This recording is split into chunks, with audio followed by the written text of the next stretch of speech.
Hello everyone, welcome back to the online help guide. I'll be taking you step by step on how to hide share account on Instagram Reels.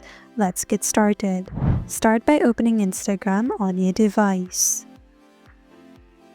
Tap on your profile picture at the bottom right.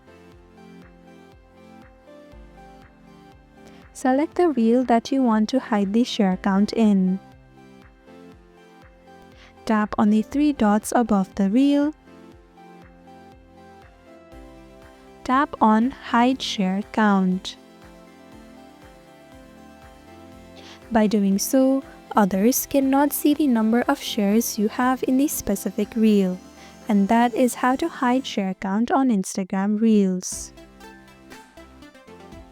Thank you for watching Online Help Guide. Hope this video was helpful. If it was, then hit the like button and comment down if you have any questions or feedback.